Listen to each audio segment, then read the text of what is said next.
innovando desde 1972. Más información en bancodelpacifico.com. Fin del espacio publicitario. En Radio Atalaya, la siguiente es una programación clasificación A, apto para todo público. Contenido o opinión.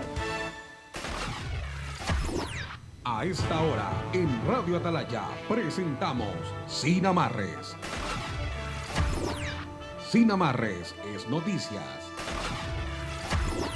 Sin Amarres es opinión. Sin Amarres, una mesa de diálogo donde sobresalen los temas de mayor interés social, económicos y políticos del país. Bienvenidos a su espacio Sin Amarres.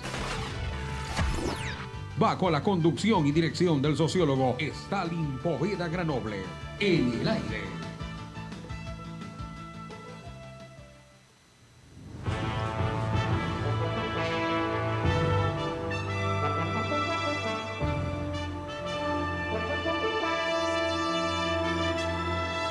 De la mañana con 31 minutos y 31 de este lunes 18 de mayo del año 2020. Una semana decisiva de grandes cambios, no solamente aquí en la ciudad de Guayaquil, sino en algunos cantones del Ecuador, frente a esta nueva etapa de distanciamiento que estamos viviendo en todo el país.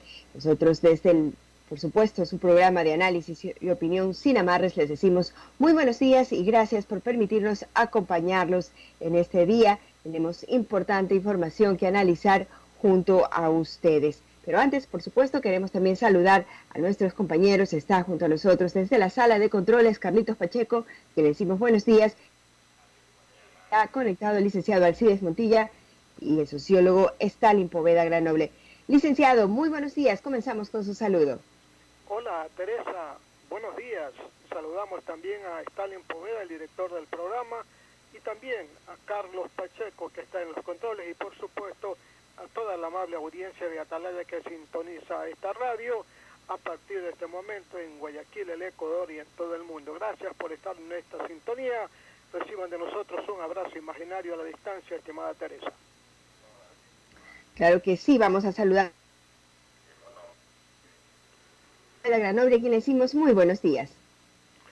Buenos días ecuatorianos. Alcides, gusto en saludarlo. Teresa, ¿cómo está usted? Buenos días, Carlitos Pacheco, en los controles. Esta es una semana de mucha expectativa frente al anuncio ayer la alcaldesa el día sábado y domingo hizo público un Twitter donde el día de hoy se analizarán los resultados de todo las muestras que se ha tomado focalizadamente a nivel de Guayaquil, en donde se han puesto indicadores de peso de población y territorio, y con eso planteará al COE el inicio del retorno a la luz amarilla.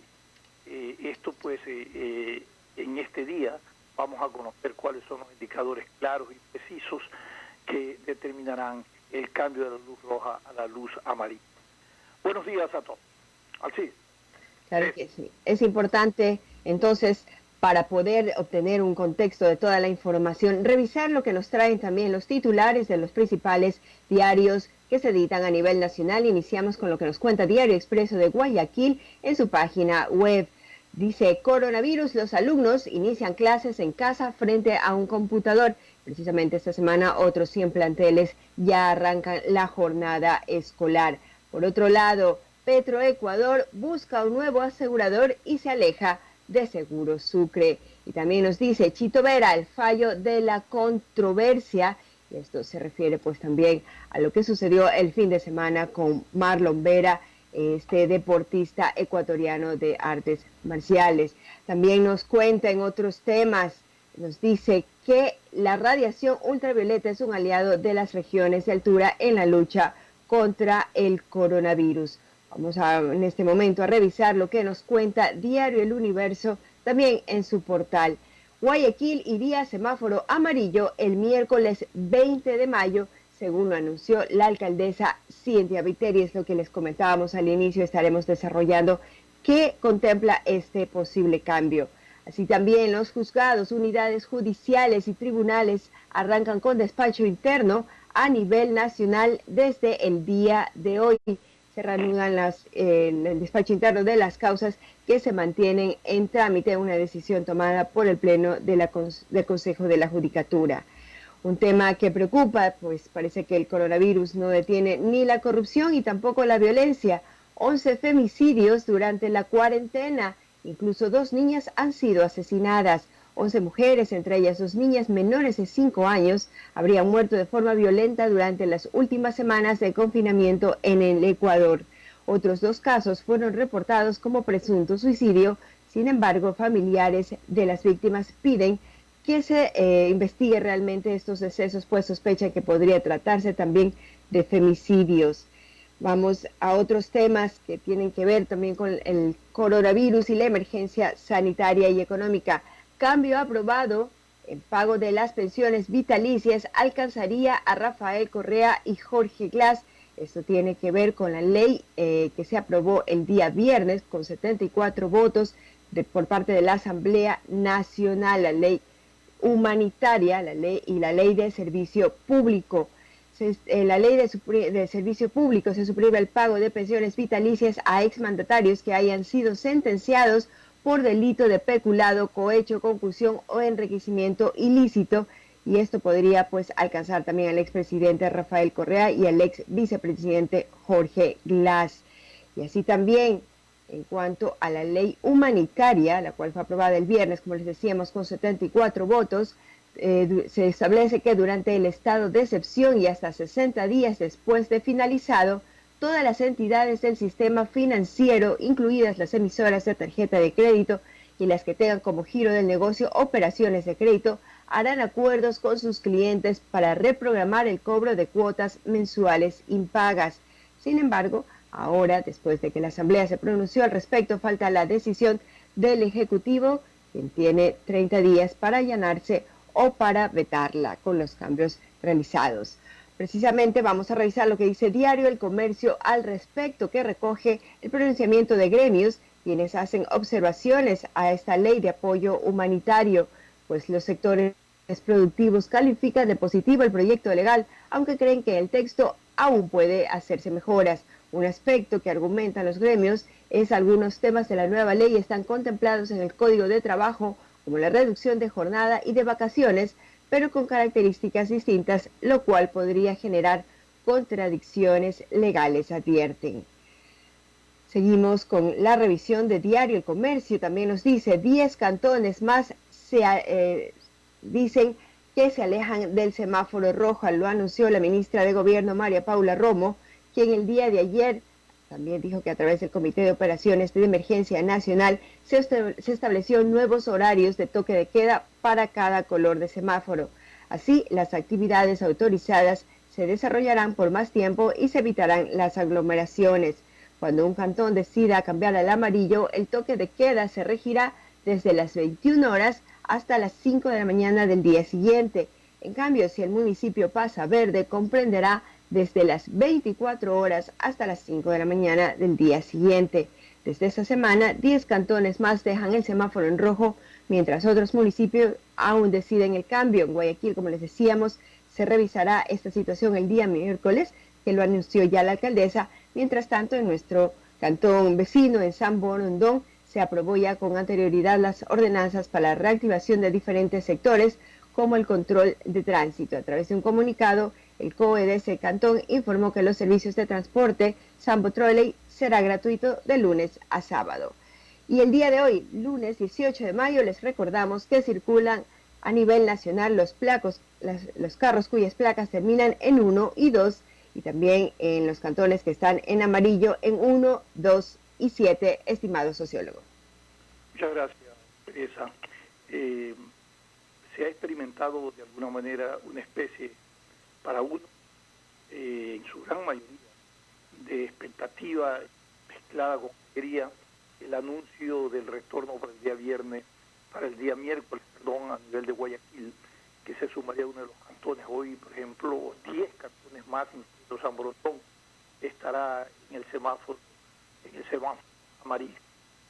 Estas condiciones, y en la noche escuchaba al ministro de Salud, están determinadas por la información que le genera que genera cada cantón en un poco ver cuál es el escenario del tema del contagio, por un lado, de la atención en términos de infraestructura, de la reincidencia o que puedan tener ciudadanos respecto a comportamiento de distanciamiento social, la falta de acatamiento de estas disposiciones son fundamentales.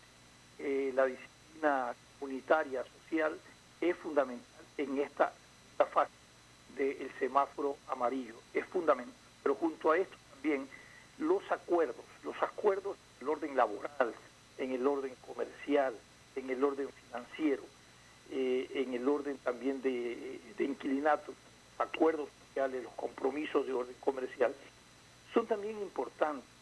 Pero como decía la noticia del día de hoy, que nos hacía conocer Teresa, todavía falta que esta ley llegue al Ejecutivo, le ponga el veto parcial o total, la apruebe como está y la ponga en vigencia y autorice o anuncie o determine la publicación en el registro oficial. Estas leyes económicas que se aprobaron ayer, el día sábado, han tenido, y viernes respectivamente, apoyos a nivel de votos de 72 y 74 respectivamente. Y por cierto han tenido un intenso cabildeo entre niveles de bancada, donde hasta los textos en los últimos momentos, a la última hora, fueron cambiados. Se van atropellando algunos procedimientos que después traen consecuencias, porque hay sectores que ya están planteando que, si bien es cierto, la ley no ha contemplado lo que en principio contemplaba, eran las contribuciones a nivel de empleados públicos y también empresas, no es menos cierto que quedaron aspectos fundamentales que tienen que ver con los acuerdos que son muy importantes que se tomen en cuenta. Sin embargo, alrededor de esto es importante un poco generar el debate de qué manera este tema del coronavirus nos puso de manifiesto algunas enseñanzas, pero esto es como que no las queremos aprender. Ni siquiera el coronavirus ha generado unidad alrededor de todos los juegos de intereses y sensibilidades sociales, ¿no?, que se exponen y se expresan o que deberían haberse expresado en una situación tan y preocupante como es el tema de la pandemia del coronavirus. Después de la aprobación de esta ley, hay acusaciones de parte de sectores, ¿no?, que acusan a un bloque, ¿no?, de no haber votado, que acusan al otro de haber votado, acusan a otro bloque de haber negociado, en fin. Y yo creo que estas leyes que se aprobaron, por supuesto, deben de tener el respeto democrático, lógico, de cómo cada uno de los bloques determina votar. Por ejemplo, el Partido Social Cristiano ha mantenido una tesis que hasta ahora la mantiene, de que no votará por una ley que implique aumento de tributos y que sea una exacción al bolsillo del pueblo ecuatoriano. Eso lo han mantenido. Y eso, en principio, es respetable, es muy respetable. Y qué pena, alrededor de esa posición, no porque se ha negociado ni porque se ha querido formar otro bloque para hacer mayoría, otras fuerzas, ¿no?, también determinaron que no deberían votar por la ley como estaba concebida. Y por último, el presidente de la República dijo: retiren todos estos aspectos relacionados a la Constitución. Se eliminó todo ese texto y se votó con la otra parte que tenía que quedar. Es decir, tenemos una ley, tenemos dos leyes, y la pregunta es: ¿estas leyes realmente contribuyen al objetivo fundamental que es acoderar recursos, por un lado, para el combate al coronavirus? Segundo, otra interrogante: todos los acuerdos sociales de las cuales están cargadas leyes, en la práctica se podrán llevar a cabo, y cuál va a ser el organismo de control que regule y que controle que los acuerdos en la práctica se cumplan, porque al final los acuerdos pueden estar como decíamos anteriormente, la realidad ha rebasado a lo jurídico. Y no por eso vamos a hacer cosas fuera de lo jurídico, pero sí, si hacemos acuerdos, debe haber un organismo de control y de regulación, o de control, debe ser el Ministerio de Trabajo, que garantice que estos acuerdos que se llegan entre empresas, y en el caso de trabajadores, sobre la flexibilidad en su horario de trabajo, vacaciones, sobre turnos y todas estas cosas, deben ser garantizadas su cumplimiento, porque mañana, si no existe eso, toda la otra contraparte de organizaciones gremiales van a decir que en este acuerdo se está atentando, ya se lo está diciendo, no a los derechos históricamente consagrados y recuperados y puestos en vigencia a favor de los trabajadores. Sociólogo, lo interrumpo porque ya está con nosotros nuestra invitada, nuestra primera invitada, cuando son las 6 de la mañana con 45 minutos. Damos la bienvenida a la magíster Isabel Vargas Torres. Ella es presidenta de la Unión Nacional de Educadores, UNE. Precisamente abordaremos algunos temas relacionados a la educación, entre ellos la deuda que estaría pendiente para los docentes del magisterio. Está con nosotros ya la magíster Isabel Vargas. Isabel Vargas, ¿cómo está usted? Le saluda Stalin Poveda, me acompaña y también Samarechán, espero que esté bien de salud junto a su entorno familiar. Realmente el sistema educativo en el país, más allá de lo que es pedagógico, instructivo y toda la cosa, determinando cómo tiene que ahora realizarse las clases a nivel de este proceso de telemática, los sectores a nivel de profesores y gremios han sufrido realmente muchos impactos negativos en este proceso del coronavirus.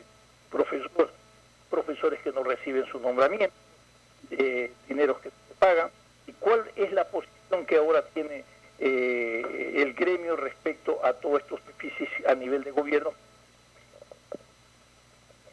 Muy buenos días a todas las personas que nos están escuchando. Un saludo y un abrazo solidario por estos momentos que estamos atravesando todo el país y prácticamente el mundo entero.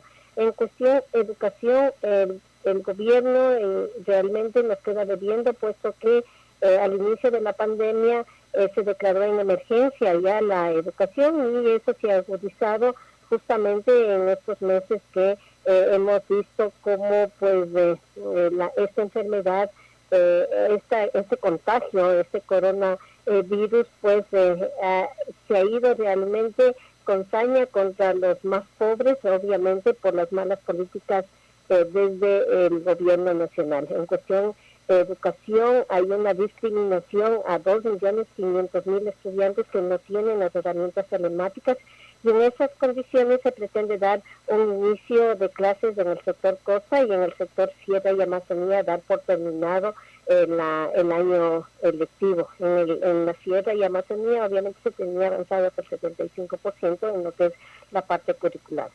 Por otro lado, también no se han pagado los sueldos a más de 14 provincias hasta el día de hoy, lo que significa pues que los maestros tienen sus familias y están pasando por el momento necesidades de sobrevivencia, especialmente para adquirir los alimentos de primera necesidad.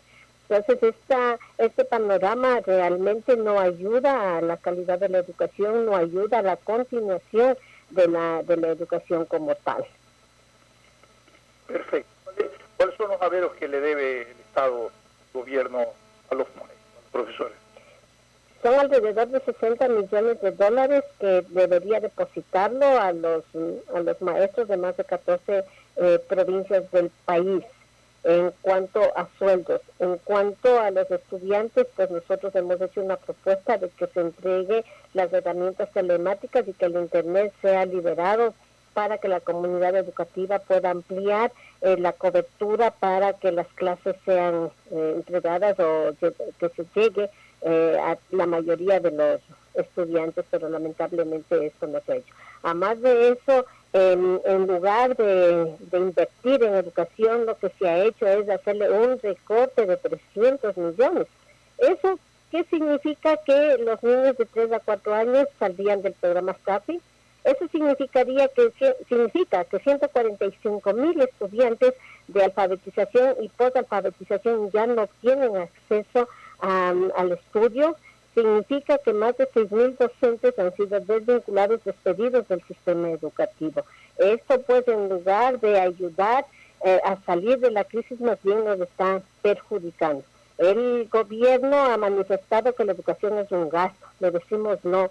La educación es una inversión, porque un pueblo bien educado inclusive le puede vencer al coronavirus cuando con su conocimiento puede aplicar los protocolos necesarios para combatirle al coronavirus.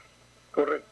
¿Cómo afectó la aprobación de la ley, la solidaridad de finanzas al tema educativo? El gobierno ordenó, por ejemplo, retirar los recortes que se estaban haciendo, se plantearon inicialmente a nivel de presupuesto de las universidades. Bueno, el presupuesto de las universidades también está siendo afectado. Son 98 millones de dólares que hacen un recorte. Eso significa menos cupos para la juventud.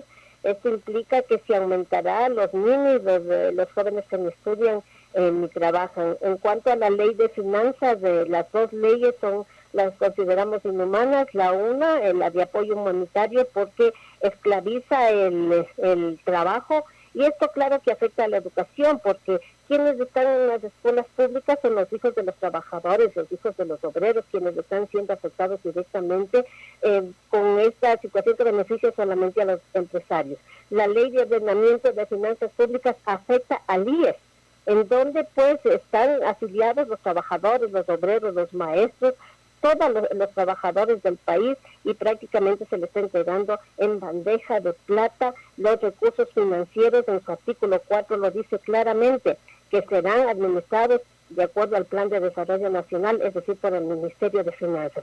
Es por estas razones que el día de hoy, 18 de mayo, hemos convocado a las calles y a las plazas a nivel nacional, porque realmente la inconformidad del pueblo ecuatoriano rebasa ya el confinamiento, con todas las medidas de seguridad, con los protocolos, con los 2 metros de distancia, a defender, primero, un trabajo digno, los derechos de los trabajadores, a defender el IES, a defender la educación, a defender la vida, la salud, trabajo y educación. Hoy, 18 de mayo, en todas las ciudades estaremos en las plazas, los trabajadores, los maestros, la juventud. Es una especie de manifestación de resistencia a nivel gremial, porque primero, si estamos en estado de emergencia, ¿se pueden realizar estas actividades? Es un plantón que lo hacemos acogiéndonos al artículo 98 de la Constitución de la República. Si bien es cierto, estamos en un estado de excepción y lo han ampliado 30 días más, justamente lo amplían para que la gente esté confinada en sus casas, y todas estas medidas de que durante 40 años hemos detenido con luchas históricas en las plazas y en las calles, hoy lo quieren de un plumazo entregar todas las medidas neoliberales a favor del Fondo Monetario Internacional, porque ya anunciaron la eliminación del subsidio de la gasolina. Por supuesto que afecta esto a los niños y a los jóvenes, porque eso disminuye el poder adquisitivo, hay más hambre, más miseria, y por lo tanto los afectados son los niños y los jóvenes. Por eso es que los maestros vamos a estar hoy día en primera línea defendiendo esos derechos del pueblo ecuatoriano, pero sobre todo el interés superior del niño y adolescente. Alcides Botilla continúa con esta importante entrevista. Gracias, Stalin. Saludamos a doña Isabel Vargas. Usted es dirigente de un gremio nacional que tiene afiliados al IES. Y en esa medida, doña Isabel, yo le pregunto, ¿hasta qué punto usted está preocupada? Porque hasta hace mucho tiempo, yo diría años, todavía no se nombra al vocal representante de los afiliados y jubilados al directorio del IES. Ahí hay un presidente que está tomando una serie de decisiones. ¿Le preocupa ese tema a usted, doña Isabel?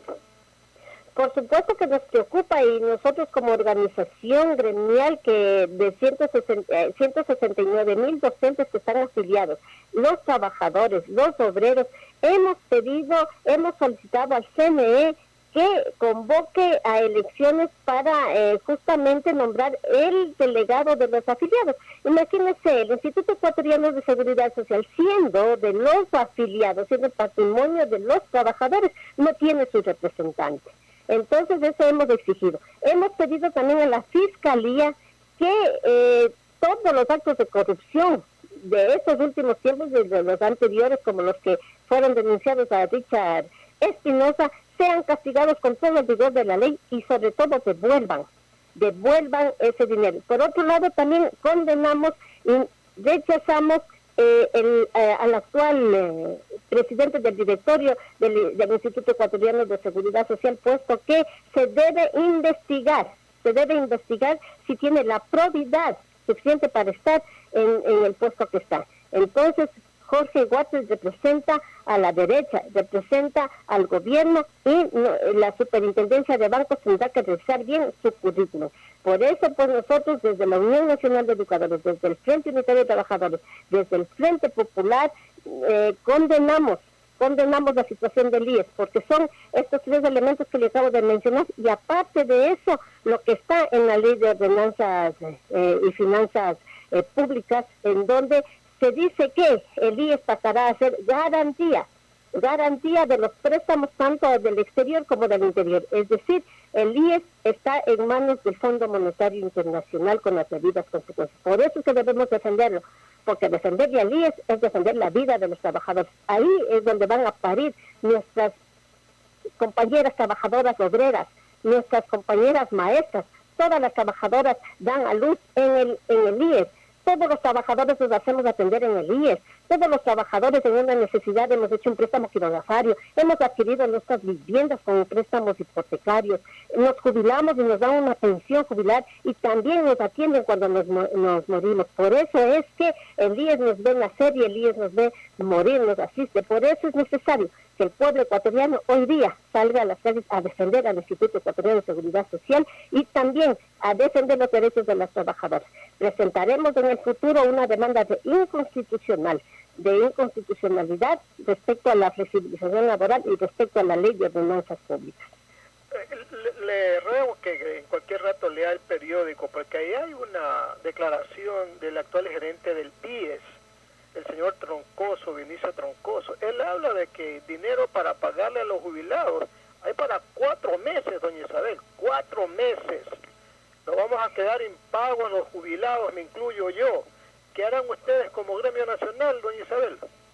Por supuesto, por eso es que el día de hoy es lo que vamos a salir a las calles, porque no es justo que el IES haya sido caja chica y caja grande de todos los gobiernos. Tiene que haber una auditoría, tienen que devolver los dineros a aquellos que inclusive sacaron un partido político de nuestros recursos.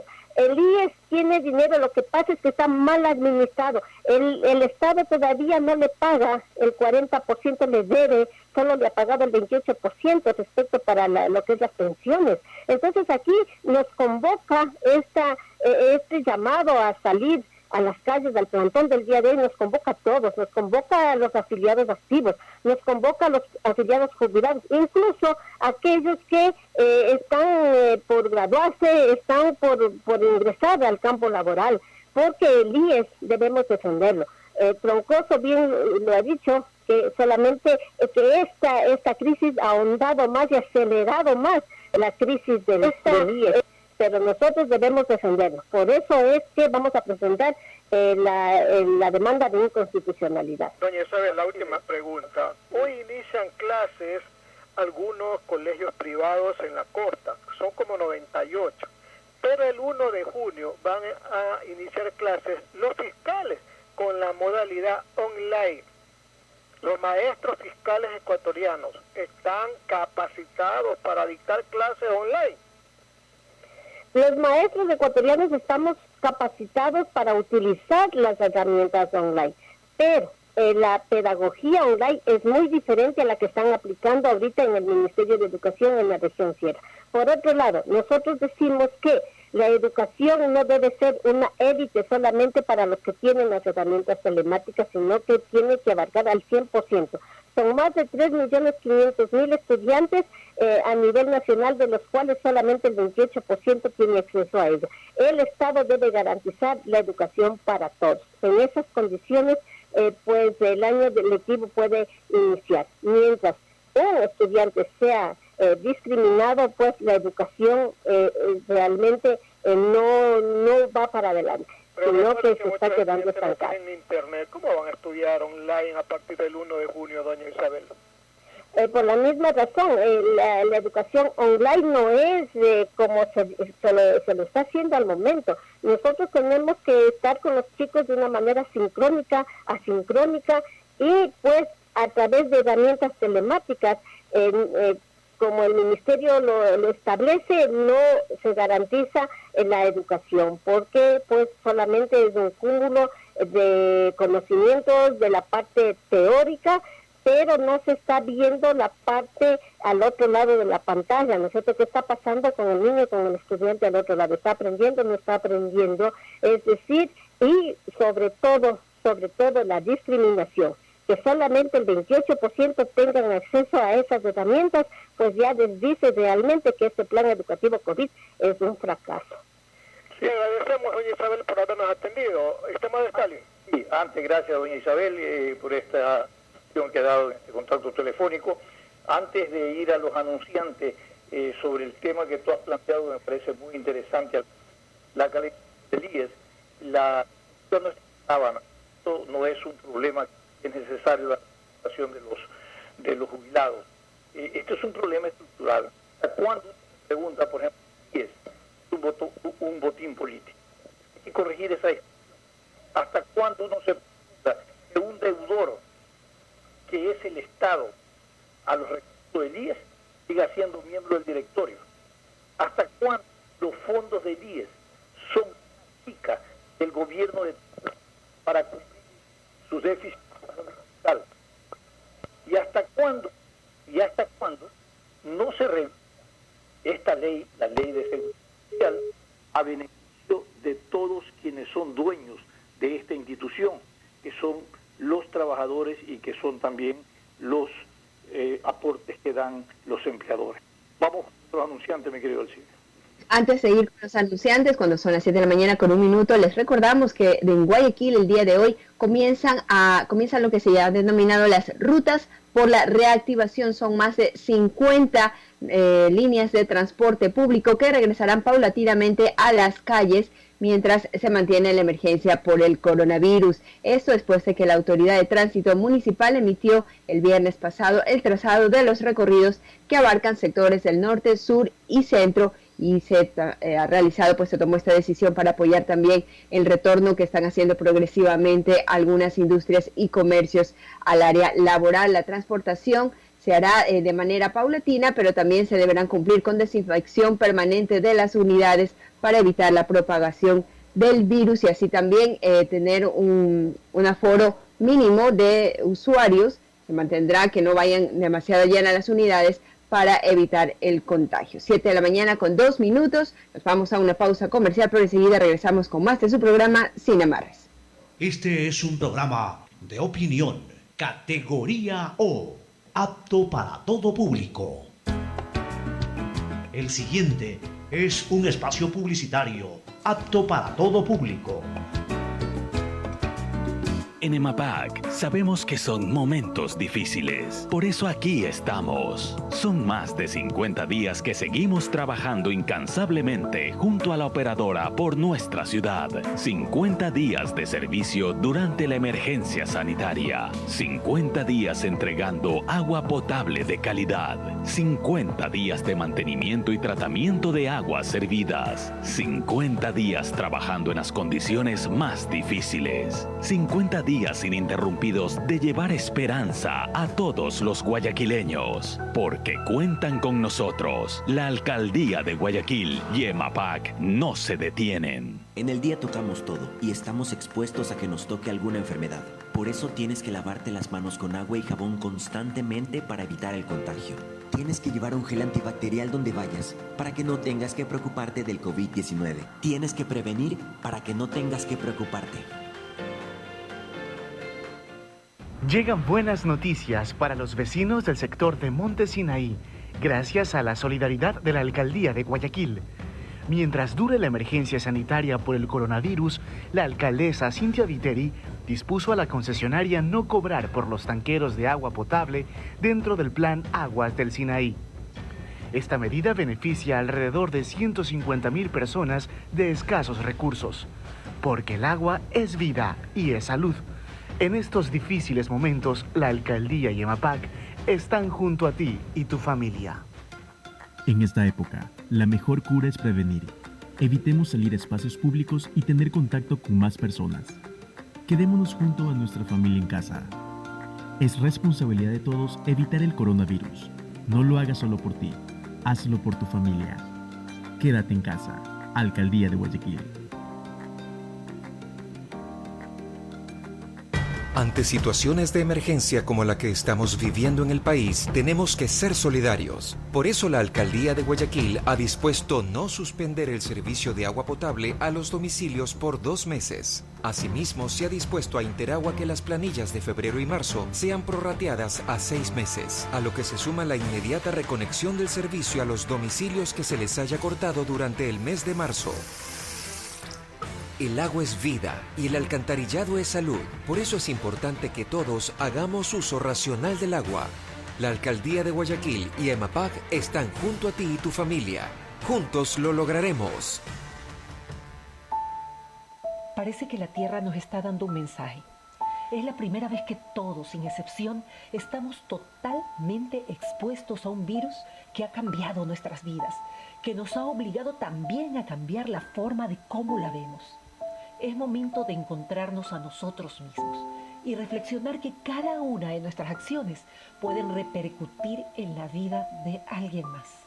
Empecemos a desearle el bien al vecino, respetando las medidas impuestas, brindando fortaleza a quien la necesita, así sea por un mensaje de texto.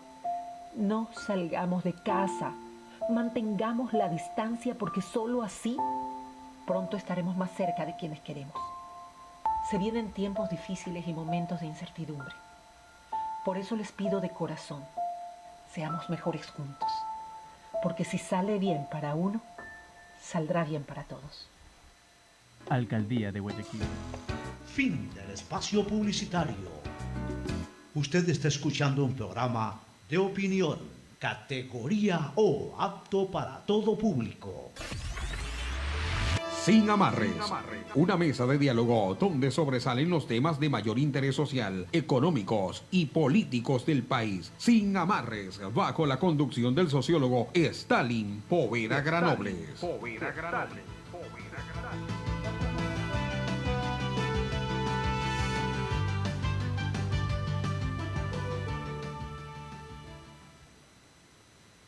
7 de la mañana con 7 minutos. Gracias por continuar en compañía de su programa Sin Amarres. Recuerde que también nos puede seguir a través de nuestras distintas redes sociales y por supuesto participar con sus comentarios y preguntas a través de nuestro Facebook Live, que en este momento puede seguirnos en Ecuador y en todo el mundo. Estimado sociólogo, estamos en este momento tratando de contactarnos con nuestro siguiente entrevistado, pero mientras tanto continuamos con el análisis de las principales informaciones a nivel nacional. Sí, gracias Teresa y Alcides. Es importante profundizar la preocupación que existe a nivel de la seguridad social en el país. Alguien decía que todavía un ex legislador, creo que es Proaño Maya, que el tema de la seguridad social es de la cuna hasta la... ¿Se acuerda usted, Alcides? Sí, se lo he escuchado varias veces a Marco Proaño. Yo creo, Alcides, que esta es una definición muy clara y precisa.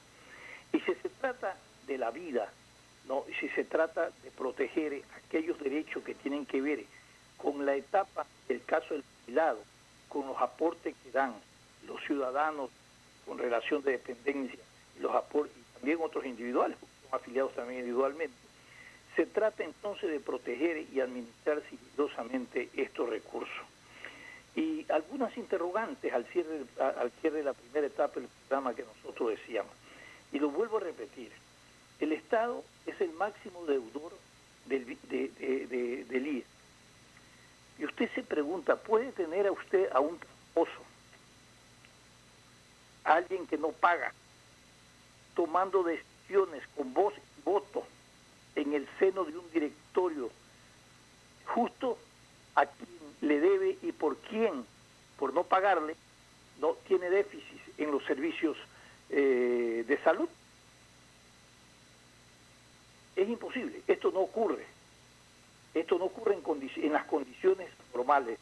Es tanto que si usted como ciudadano va a un banco y es tramposo, no ha pagado, no es sujeto de crédito. Y si no es sujeto de crédito, mucho menos será sujeto que tenga voz y voto en un directorio. Los gobiernos de turno, históricamente, ecuatorianos han tomado al IES como un botín político.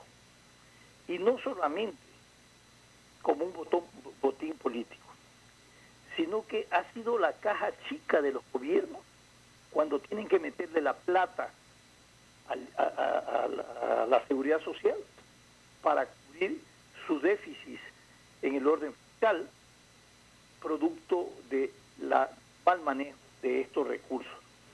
Pero también en el directorio del IES, el gobierno actúa dentro del comité de inversiones. Un poco bien el que tiene que decir, el tramposo le dice, oye, ¿sabes qué? Sígueme dando plata, o invierte en tal parte. Y siempre se invierten, y hay que ver, y esto sería una tarea periodística, cuántos papeles tenemos de la Seguridad Social que ha emitido el Estado sobre los préstamos que le debe al Instituto de Seguridad Social. Eso sería muy importante. Y en una entrevista que le han hecho a Vinicio Trancoso, que es el gerente general del Instituto Ecuatoriano de Seguridad Social, ¿no?, pone al desnudo la situación actual de la entidad y habla de que esta entidad, junto con el BIES, necesita una transformación estructural que se debe de acelerar. Y yo creo que esta coronavirus era una oportunidad para replantear profundas reformas estructurales, no solamente a nivel de la seguridad social, sino de otras áreas, laborales, por ejemplo, que son importantes para garantizar estos acuerdos sociales que están dentro de la ley aprobada a nivel del Congreso, de la ley de solidaridad. Alcides. Entiendo que ya tenemos en la línea telefónica a nuestro siguiente invitado, el asambleísta Héctor Yepes, del movimiento Creo, estimado Stalin. Muchas gracias, Alcides. Héctor Yepes, asambleísta, le saluda Stalin. Me acompaña Alcides Junta y espero que usted esté bien de salud. Me da un comprendido. Buenos días, Héctor. Héctor, buenos días. Muy buenos días. ¿Cómo están? Un saludo a todos los que nos sintonizan. Muy bien, me da mucho gusto escuchar el llanto de su heredero. Sí, aquí siempre, muy lindo. Ahora que uno está en casa, estamos con mi hijo de 2 añitos y medio y una bebita recién nacida además, Catalina. Me refería a eso porque sabíamos que tenía una bebita recién que ha venido al mundo. A ver, ahora veamos cómo vino al mundo esta ley de la solidaridad y el reglamento del sistema financiero en el país. Se aprobaron con estas leyes con 74 y 72 votos respectivamente. La primera pregunta que quiero hacerle, ¿cómo votó usted? Buenos días, yo voté a favor de ambas. ¿Por qué? favor? Porque logramos sacarle los dientes a estas leyes. A ver, recordemos, en la ley de apoyo humanitario, el tema polémico al que nosotros siempre nos opusimos era crear más impuestos. Porque, ¿qué decíamos? Yo lo manifesté en los debates en la Asamblea. No se puede crear una ley que sea peor que la pandemia. Cuidado lo que decía Marianita de Jesús, que el mal gobierno sea peor que un desastre natural. Pues no se le puede a negocios que no venden nada, a familias que se quedan sin empleo, sacarle ahorita más impuestos de donde no hay. Correcto. Y logramos evitar eso. Logramos evitar eso y gracias a la presión nuestra y también de los trabajadores, de los empresarios, de las universidades, de la sociedad, porque aquí había un consenso prácticamente de todo el mundo, menos del gobierno, que no haya más impuestos. Y enhorabuena el gobierno, tuvo la sensatez, aunque sea última hora, pero más vale tarde que nunca, de decir quitamos los impuestos. Una vez quitados los impuestos, pues no había, ya tampoco podemos estar como niño caprichoso, ¿no? Ya si el juguete no es mío, no juego. Entonces, yo creo que lo lógico era ya apoyar una ley que afortunadamente tiene otros beneficios que era necesario salvar. Poder postergar el pago de agua, luz, teléfono, internet, descuento del 10% en las planillas de luz, ampliar a 60 días la cobertura del seguro del desempleo del IES, prohibir los desalojos en arriendos, fomentar que haya acuerdos en pensiones educativas e impedir que se le quite el derecho a la educación a los niños, a los adolescentes, a los estudiantes en general. También promover acuerdos laborales para evitar despidos, que en este momento tenemos, según dicen las instituciones expertas en el tema, tenemos ya más de 100.000 despidos en el Ecuador. Tenemos que lograr que la ley permita un nivel de acuerdos laborales para evitar esos despidos y poder salvar empleos en esta crisis terrible, no solo en el Ecuador, en todo el planeta. Pues, si ve, hasta en Estados Unidos hay una ola terrible de despidos también y hay que hacer todo lo posible a ajustar la ley para evitar que eso se siga dando lo más posible, al menos lo más posible.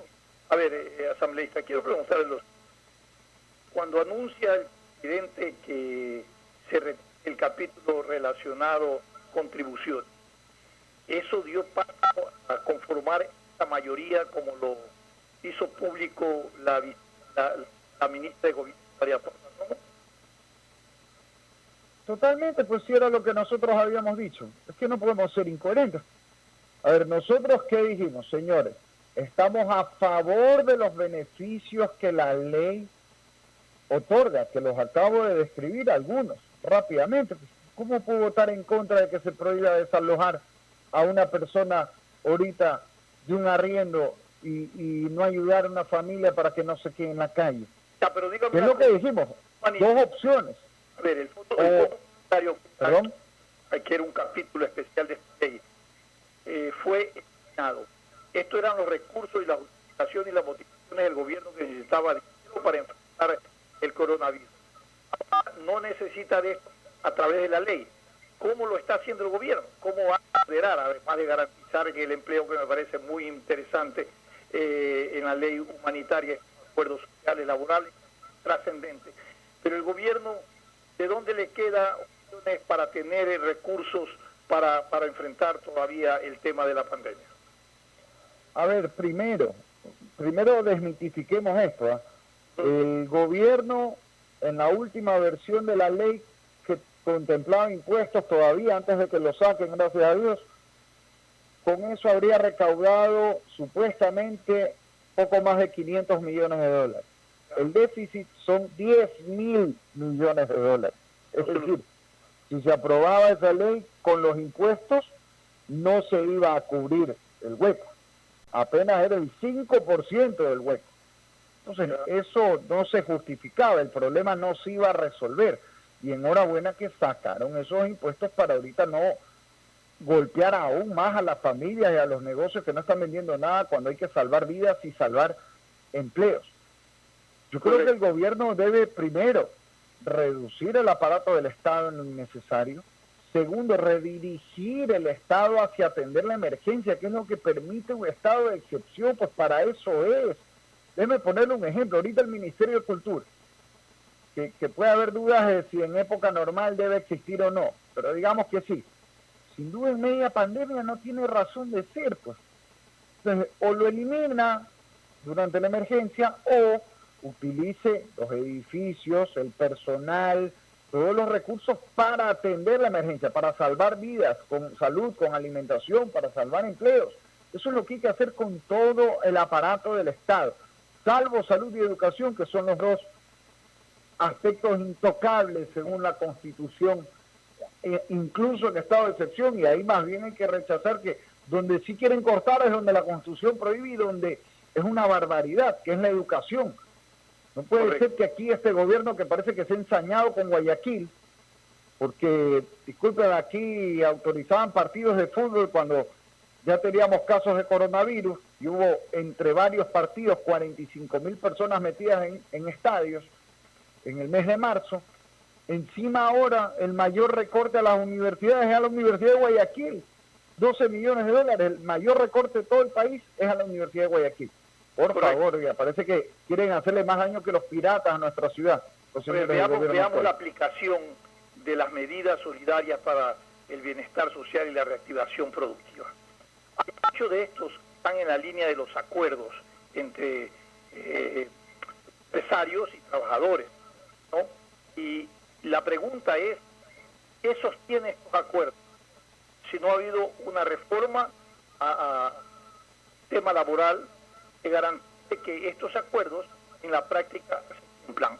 ¿Va a haber un organismo de control y de observación que estos acuerdos se realicen y se le dé seguimiento, o qué va a pasar? Ojo, es que precisamente la ley era para eso, porque hasta la semana pasada los acuerdos, incluso había una resolución del Ministerio de Trabajo de dudosa legitimidad, porque un acuerdo ministerial no está por encima de la ley. Por eso era necesario reformar la ley, y eso se hizo. En la ley se incluyó una reforma laboral en el marco de la emergencia, por ejemplo, para poder llegar a acuerdos laborales, cuidando el derecho de los trabajadores. ¿En qué sentido? Para poner un ejemplo rápido. No es que, ahorita, bueno, resulta que, pongamos ejemplos concretos, una papelería ahorita no está vendiendo nada. Ya. Nada, pues nadie va a salir ahorita a comprar cartulina, ¿no? ¿Y qué hace? Pues si tiene 2 empleados. Oiga, si no le dan ninguna opción, lo único que va a pasar ahí es un despido, lamentablemente. ¿Qué hicimos en la ley? Señor, no despida, llegue a un acuerdo temporal. Por último, bueno, ahorita nos ponemos de acuerdo en trabajar unas horitas menos, igual se reconoce todos los derechos proporcionales a esa hora, pero se mantiene la estabilidad laboral en este momento de crisis. Eso sí, siempre hay que tener cuidado de los abusos que puede haber de lado y lado. No es que tenemos esta jornada especial y me vas a despedir y me vas a pagar con este último sueldo y no con el que tenía antes, porque eso se prestaría para las zapadas. Perfecto. Entonces, estamos cuidando que ese tipo de abusos no se den. En ese caso, si hubiera cualquier despido, tiene que pagarse la indemnización completa para que no se burle el derecho del trabajador. El tema, por ejemplo, de los créditos productivos. Dentro de la ley, ¿qué es lo que lo está garantizando? Los créditos productivos para la reactivación económica. Ahí hablan de la revisión de tasas de intereses para la reactivación. ¿Eso está debidamente legitimado a través del organismo respectivo y la reforma que se hizo internamente? Mire, ahorita en la ley hemos vuelto a poner lo que, si mal no recuerdo, ya hemos aprobado, creo que 4 veces en la Asamblea, solo en este periodo. Que es un llamado a revisar las tasas de interés y un llamado a que se pueda ayudar a la gente en estos momentos. Yo he insistido, por ejemplo, en el caso del Banco Nacional de Fomento. Eso es cartera vencida, por favor, sáquenme la central de riesgos y condonen esa deuda. Lamentablemente en eso la ley está ahí, pero el gobierno no la aplica. Bueno, eso es lo que quiero preguntar. ¿Para qué aprueban leyes si en la práctica no se aplican? Bueno, es que hay temas, por eso hay que entender cuál es la competencia de la Asamblea y cuál es la competencia del gobierno. Hay temas que requieren de ley, el tema laboral, por ejemplo. Ahí el gobierno no puede actuar sin una reforma laboral.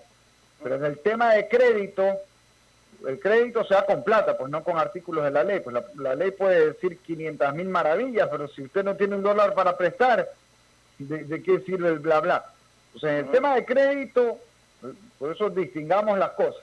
El tema de crédito depende fundamentalmente de que el gobierno tenga plata para prestar. Y ahí sí hay fuentes de financiamiento. Y una de las propuestas que nosotros hemos hecho es que el gobierno acuda al Banco Mundial, al Banco Interamericano de Desarrollo, a la Corporación Andina de Fomento, no solo para que le presten plata al gobierno, que eso es lo que menos nos importa ahorita, menos aún si esa plata va luego para que compren fundas de cadáveres al triple de lo que cuestan y roben hasta en la salud, que eso no es robo, eso es asesinato, robar en la salud. Eso es matar a la gente. Pues le están quitando el derecho a curarse a un paciente. Gente miserable. Muy bien, Alcides, continúa con esta entrevista. Gracias, Stalin. Le saludamos al asambleísta Yepes. Yo noto varias contradicciones en esta ley de apoyo humanitario. La primera, con el Código del Trabajo, estimado Héctor, porque en el tema de la reducción de la jornada laboral y las vacaciones hay contradicciones, revíselo bien, porque tienen características distintas, lo cual podría ocasionar contradicciones. Pero hay otro tema también, porque estoy notando que se está aprobando una disposición interpretativa única, que eso no es, según tengo entendido, no es objeto de veto del presidente. Pero hay una nota más sobre el tema de Galápagos. Se quiere que se autoricen los vuelos de Galápagos directamente sin pasar por Quito y Guayaquil. Hay algunas personas que están diciendo que eso es una fatalidad, que podría ocasionar serios problemas al medio ambiente de Galápagos. Y eso que no le pregunto, estimado Stalin, sobre un tema del aborto seguro legal, que yo entiendo que usted está haciendo también algunas reacciones. ¿Cuáles son sus comentarios? A ver, vamos a ir por partes. Si hay alguna contradicción en el tema laboral, obviamente habrá que revisar. Y ojo, siempre va a estar el veto que debe corregir. Y eso pasa en todas las leyes. Porque ley perfecta no existe. Por eso hay que corregir. Lo que hay que valorar es si es mejor, en este caso, haber aprobado la reforma para permitir acuerdos laborales que eviten despidos, para mejorar las pensiones educativas, para ayudar a la gente con el pago postergado de servicios básicos y rebaja del 10% en la planilla de luz que se aprobó, o era mejor no aprobar nada por politiquería. Yo creo que era mejor aprobar una ayuda a la gente. Siempre se podrá hacer más, pero ahorita para el que está en una situación difícil, esa ayuda va a significar hartísimo. Eso por un lado. Por otro lado, sobre el tema de Galápagos. Mire, yo le pregunto algo. ¿Cuál es la diferencia entre un avión que llega desde Quito o un avión que llega desde fuera del país, que es exactamente el mismo avión? ¿Cómo eso contamina más? ¿Me puede explicar? Pues yo no lo digo por usted, no, sino por quienes cuestionan esto. ¿Qué es lo que se aprobó en la ley? Muy sencillo. Que en caso de contingencia, no dice se autorizan los vuelos, dice, se podrá eventualmente autorizar si lo decide la autoridad respectiva en conjunto con las autoridades locales de Galápagos. ¿Por qué? Porque nosotros no sabemos, y ni siquiera los países del primer mundo saben, cómo se va a seguir desarrollando la pandemia. Nadie sabe, nadie sabe. Y en Galápagos hay que tratar de revivir el turismo apenas se pueda, porque las familias de Galápagos de lo único que viven es eso. Entonces fácil es criticar desde afuera sin conocer la realidad, pues, que vive la gente en Galápagos, que se está muriendo de hambre en este momento, en una situación terrible ahorita en las Islas Galápagos. Entonces hay que dejar las puertas abiertas de que si mañana, no sabemos si eso ocurra o no, si mañana, por ejemplo, hay un brote fuerte en Quito, Dios no quiera, solo lo pongo de ejemplo. Entonces resulta que se complica el transporte vía Quito, o hay una segunda ola en Guayaquil, Dios no quiera tampoco, ni de broma, no, me da terror solo de decir. Ojalá que eso no pase, pero si pasara, entonces que pueda haber rutas alternas hacia Galápagos. Yo no sé cuál es el problema con eso, pues. En ninguna parte se ha resuelto nada que no sea lo que yo acabo de contar, y ahí está el artículo en la ley para quien lo quiera leer. Aquí parece que algunos, como estaban en contra de los impuestos, le quitaron los impuestos, entonces empezaron a fregar por la parte laboral. Le pusieron la parte laboral, entonces ahora friegan por Galápagos. Ya, pues discúlpenme, de aquí parece que algunos están pensando es en la política, no en ayudar a la gente. Y en el tema del aborto, ahí es muy grave, esto no tiene que ver con la asamblea en sí mismo, pero ha habido una firma de un documento está en la página web de la Cancillería el 30 de abril, donde hay un plan de ayuda por el coronavirus que está muy bien, pero resulta que ahí le ponen en la página 22 que uno de los objetivos del plan es garantizar el aborto seguro legal, que está prohibido en el Ecuador.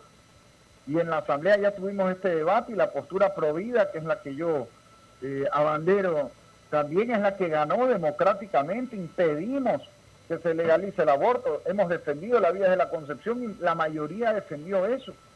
Así que aquí la ONU no puede venir a chantajear la ayuda humanitaria a cambio de imponer el aborto en el país. Nosotros eso no lo vamos a permitir, y yo como legislador ya he presentado un oficio a la Cancillería para que rectifiquen, respeten la vida de la concepción y respeten nuestra Constitución. Gracias, asambleísta Yepes. Muchas gracias. Dale. Gracias, asambleísta, por la atención a este contacto telefónico. Alcides, Estamos como ya siempre, cerrando. nos quedan algunos temas en el tintero, pero bueno, mañana tendremos la oportunidad de más noticias y más invitados. Gracias por haber estado con nosotros. Nos despedimos hasta el día de mañana. Así es, los dejamos con Fernando Aguayo en vivo. Gracias por su sintonía.